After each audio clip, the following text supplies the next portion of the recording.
Este o moleculă cu o structură de dublu helix în care bazele azotate se leagă de scheletul glucidofosforic. Ordinea bazelor azotate codifică secvența de aminoacizi a proteinelor. Astfel, ADN-ul determină caracteristicile organismelor vii. În scheletul glucidofosforic, dezoxiriboza alternează cu fosfatul. Bazele azotate se împart în două grupe mari, baze azotate purinice și baze azotate pirimidinice. Adenina și guanina sunt baze azotate purinice, iar timina și citozina baze azotate pirimidinice.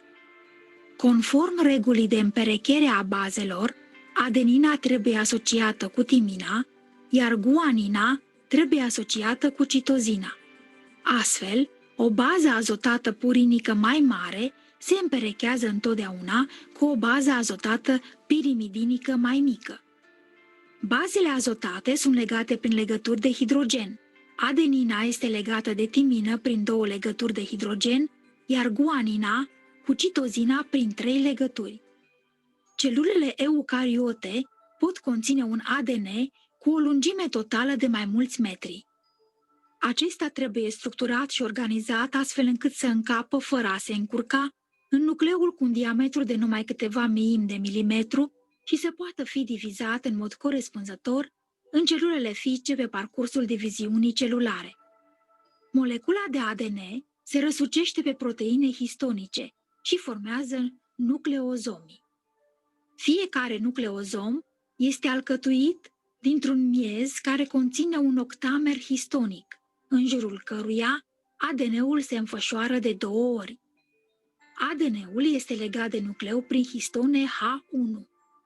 Nucleozomii formează o structură de tip mărgele pe ață.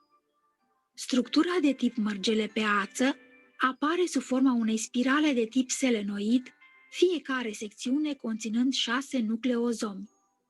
În următoarea etapă a organizării, unele secțiuni ale structurii sunt legate de un schelet proteic și formează o structură specifică de tip buclă.